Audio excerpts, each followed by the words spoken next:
Jon Jones continues to mock Tom Aspinall. Jon pulled up to the Dirty Boxing ceremonial weigh-ins on a horse with an eye patch. I'm excited to be here. What's up, Nashville, Tennessee? How do you have a better entrance than this to the White House, Johnny Bones? We got to do it right. We got the beautiful horse with the eye patch on. We're having a good night. Here it is, PBX4. Let's get this party started. Tom Aspinall's close friend Ante Delija is set to face Waldo Cortez Acosta this weekend. As many of you remember, ahead of UFC 321, Tom made headlines when he said he'd rather vacate the heavyweight title than fight Delija. Dana White wasn't happy with that statement, saying he hates when fighters refuse to face friends, calling it absolutely insane. Dana made it clear that regardless of relationships, the best should always fight the best. Ante Delija has since reacted to both Tom's recent eye poke incident and the comments about him vacating the title. Speaking to media this week, he said, "I think he did a great job with not continuing. And if more fighters do the same thing, I think we can prevent the same thing from happening again. Absolutely 100%. More fighters should do the same thing, and more fighters should be punished for behaving that way. I have 33 fights and I have never poked someone in the eye, and I believe the punishment for that should be severe." On Tom saying he would vacate the title, Ante continued, "He's a really dear friend of mine, and I do believe with that statement, he showed his character. I also wouldn't fight against him for the belt." Glover Teixeira had high praise for Khamzat Chimaev, but he did point out one thing he doesn't like about him. Glover says Khamzat tends to go too hard in training with guys who are well below his level. Oh, he's great. He's a great. I like the way he talks, you know. And he back it up, right? He come back and he show it, and it's amazing. He's an amazing fighter, you know. And again, talking. One thing that I probably don't like him is sometimes he fights. If I have to say one thing I don't like about Chimaev is like, I see him sometimes he spar the guys. He beat some people, you know. They're like not even his level sparring, you know. So it's like, but he's an amazing fighter, amazing. Good to the microphone too. It's safe to say Max Holloway is not a fan of doing media. I'm sorry, I hate doing pods, bro. The only time I do media is when I'm legally obliged to do it. I hate doing media, guys. I hate talking. I hate doing that. It's usually the same questions over and over and over and over again, you know?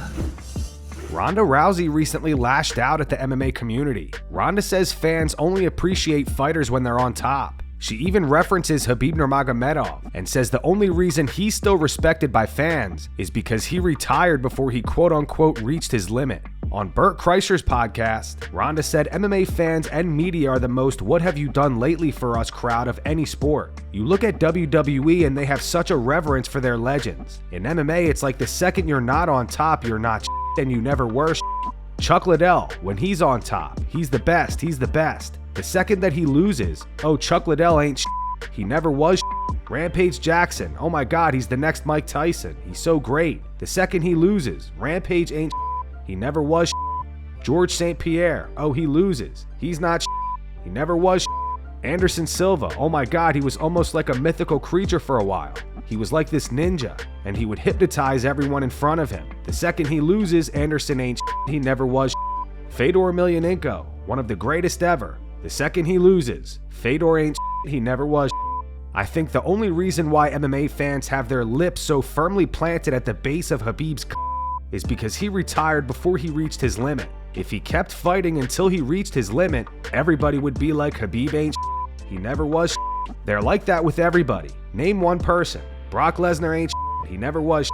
Name one past champion that has that kind of respect that the current champions do. It's really sad because I think it encourages people to get out while they're peaking and leaving and taking all of that equity with them instead of passing it on to whoever's next to take up the mantle. I wanted to retire undefeated because I was so afraid of everything that I accomplished is going to be nothing if I ever lose. So I have to retire undefeated. It wasn't until I got into the WWE and saw that, wait, you have to retire on a loss. Everybody in WWE has to retire on a loss because you have to pass that torch on. And I think everyone in MMA, they're going to try to take the torch with them because of how fans respond to it. The fans, a lot of them have never fought. It's not like football where a lot of people who watch have done football. They don't understand how short your shelf life is and how every fight changes you. Even if the fight you came out unscathed, you didn't come out of the training camp unscathed. You can't keep it up for very long. It's just the human body. You're taking impact to the head. This is your f***ing brain. We can't make your brain stronger or more calloused. There's a limit to how much you can take. As soon as anybody reaches that limit, you ain't you never were Renato Moicano didn't hold back when sharing his thoughts on Tom Aspinall's fight with Ciryl Gane, saying he believes Tom quit and even called Gane a cheater. Moicano brought up his own experience from his 2017 fight against Brian Ortega, where he suffered an eye poke, couldn't see properly, but still chose to continue fighting before eventually losing by submission in the 3rd round. Yeah, I'm on both sides. I think one quit, and I think the other one is a quit. and the other one I think this is a cheater, brother. Have you ever had a bad eye poke? Yes. What's the worst one you had, and when was it? 2017 against Brian Ortega. Okay. Was a huge eye poke, and I was not seeing. It f***ed up my vision, so I got some bad stuff from this, you know. So during the fight, I was not seeing. Yeah. But I was very young, and I was very young on my career in UFC, and then I thought, man, I didn't even know that you could quit. You know, nowadays that people ask me like, hey, UFC ask me, hey, do you wanna fight this guy? And now and then I say no. Back in the day, I didn't thought that was possible, you know. I had 5 minutes to recover, but then I was very young. Yeah. The audience, the crowd started to boo, and I say, hey, I have to get back. So the crowd impacted. 100%. So I think Ciryl Gane did that multiple times. Exactly. In multiple fights, we have seen. It was the second time in that fight. Night. So I think I've heard a lot of good ideas. I think instant point for the first eye poke, no matter what, and then a percentage of purse on the second one in the same fight. Whip him, brother. After, you know, 3 times each fall. But if they start coming for your money, bro. Money talks. Being completely honest about Tom Aspinall, I think Ciryl Gane is a degenerate. He's a cheater. You know? How is he a degenerate, bro? No, I don't know that many words. You know, I'm just trying to have emphasis on what I'm saying. You know, and he's a cheater, brother. He's France, brother. I hate France. Okay. I think he could fight, you know, but I think he made a decision. A business decision. A business decision, yeah, because he thought, okay, because if he was Ciryl Gane, he would not stop, because otherwise he's not gonna get the title shot. Yeah. But he's the champion, he's gonna make money as a champion. Right. So from what I think is, he could fight, but he chose not to do it. But Ciryl Gane is such a good striker. Like, to fight that guy with one eye is crazy, bro. Like, you're gonna get knocked out. Yes, especially a heavyweight. Alex Pereira shared footage of an intense grappling session with Sean Strickland. Isso, pra lá, não deixa ele coisar, isso, volta, parede, quadrilha, senta em cima dele, vira pra ele. Se ele jogar nessa, fica, gira em cima dele. Boa, tempo.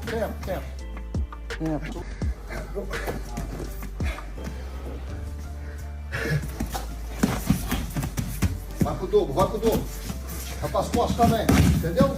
Ó, na hora que... Perfeito aí, ó, essa perna fica um pouquinho mais rente na parede, tá? Pra ele não pegar aquele pé. Ele vai batendo na parede. Aí, ó.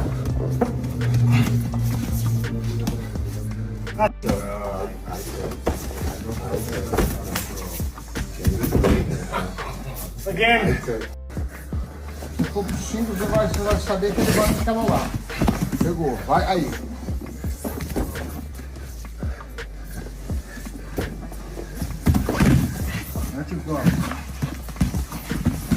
Boa, saiu.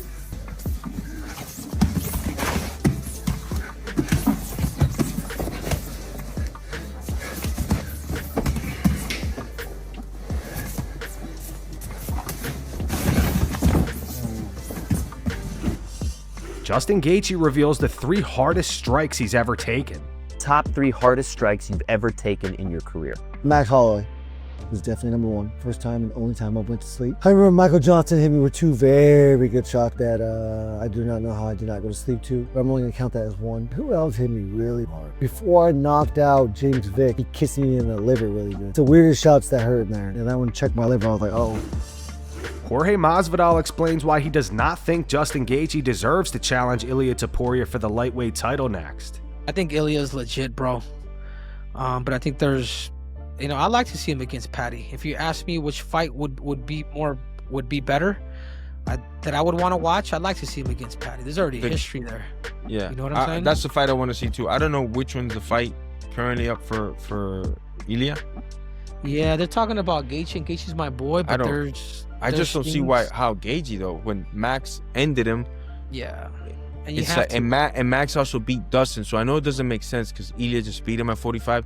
But the #1 contender, somebody correct me if I'm wrong, is Max Holloway at 155, right? Didn't he beat Dustin Poirier and Justin Gaethje? Like, yeah, it's pretty crazy to me. And he has the biggest name ID as well, so I would think Or Max should Armin. be in the mix.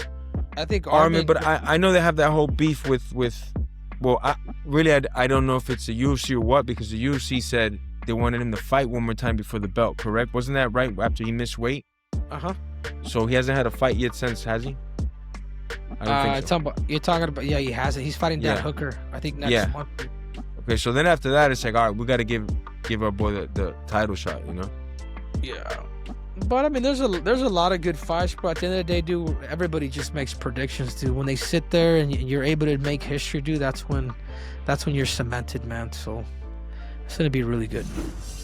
Chris Weidman is set to face Anderson Silva in a boxing match on the undercard of Jake Paul versus Gervonta Davis. In a recent sit-down with Daniel Cormier, Weidman reflected on his second fight with Silva in the UFC, the infamous bout where Silva broke his leg. He says he didn't even realize Silva was seriously injured until he heard him scream. Ironically, years later, Weidman would suffer a nearly identical injury himself in his fight against Uriah Hall. That second fight, obviously the leg break was awful. Did it sound loud when you were in there? Honestly, I did not know. I get a lot of backlash online, but people, I guess, don't watch the full tape. As soon as he goes down, I think he's hurt. I think I mentally and physically broke him at that point in my mind, because if you watch the first round in that fight, I drop him, I hit him in the temple, he drops. So now I drop him again on the feet. Hard ground and pound the whole first round. Second round, I check his first leg kick I ever checked, and it was so much easier to fight him the second time because he had his hands up the whole time. It was like a traditional kickboxing. Yep. When his hands were down, it was way more difficult to deal with. You know, you're dealing with your emotion. You're getting embarrassed, like he was embarrassing you. But he had so much backlash when he got knocked out with his hands down that he came to that second fight doing everything right. You know, and it was just easier to see everything coming. And so before that leg broke, I checked his first leg kick. He was so good at setting those leg kicks up so well that you wouldn't see him. And I was able to see one. I checked it. That's not the time he broke his leg. We move around a little bit more. Now he throws the leg kick without any setting up. You know, he doesn't set it up at all. And, you know, I check it, and I just thought he was mentally and physically broken. I thought it probably hurt his shin. So I start running around the octagon. I win, and then I heard a scream, you know, from Anderson, and I'm like, why is he screaming like that? And I came over, and then I seen his leg all messed up, and I mean, it was very hard for me to be happy. You know, Really? you could watch me in that post fight. After my little run around, my coach is coming in super happy. I'm like trying to force a smile a little bit, but it was devastating. It was terrible. Yeah. Rampage Jackson believes Jon Jones actually trains eye pokes as a part of his defense. Rampage says Jon knows exactly what he's doing in there, and that those eye pokes are 100% intentional. I'm gonna tell you something about Jon Jones. Jon Jones is the most methodical fighter that ever stepped foot inside the UFC. His mind is totally different from ours. He knows exactly what he's doing when he does it. He knows exactly what he's doing. I know he trains that. I know that's his defense mechanism. It is. It's when you're advancing on him and you get away so that you can't reach me. I don't got this long guard. You can't reach me. You know. And I can poke you in the eyes. He's doing it on purpose. He's done interviews about it. And said he did it on purpose? He said, yeah. Stop. He ain't said that. Yeah. I want you to show me the interview. He said, I saw on purpose. I saw a clip the other day. You can tell. You can look. And he said, it might be illegal and stuff like that, but he said, hey, it works. He does it on purpose. Trust me. You really believe he is the most methodical, most strategic fighter that's ever fought in the UFC? Ever. I just think we're all about your honor. I mean, yeah, dude. He comes out with insane game plans all the time. Justin Gaethje and Cory Sandhagen pulled off a double jump rope on the first try. Sign it.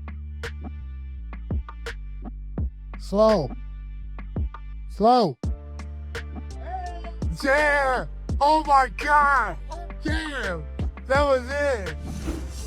Deiveson Figueiredo was involved in a car accident today, but thankfully he's okay. He posted this footage to his Instagram. In the caption, he wrote, "Thank God for the deliverance. I had an accident today. A lady at high speed apparently seemed to be on the run, emerged from a secondary street, hitting the middle of my vehicle, doing the car that I had flipped over several times."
A few days ago, Joaquin Buckley posted a video to his YouTube channel claiming that he was offered to fight Alex Pereira on short notice back in 2022. However, Alex turned it down. Pereira has since responded to Buckley. He posted their DM conversation to his Instagram story.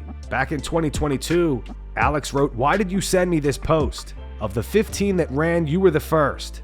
Now go back to the end of the line," with a smiling face emoji. And that's going to wrap it up for the news. Thanks for watching. For daily MMA news and content, subscribe to Full Mount MMA and click the bell icon to be notified when we post videos. Here are the 3 top comments from last video. The first one's from The Eagle Has Landed. It says, "Coming from the acting master himself is crazy. Aljo won the title in the worst possible way ever in MMA history." The second one's from JCVV22. It says, "Aljamain telling Tom he shouldn't say I can't see, as if he didn't Looney Tunes faint after the Yan knee." And the final one's from PS9501. It says, "Aljamain was the last person who I expected to say this." Those were the 3 top comments from last video. If you want to be featured in the next one, all you have to do is comment down below. And if you missed yesterday's news, click the video on screen right now to get caught up.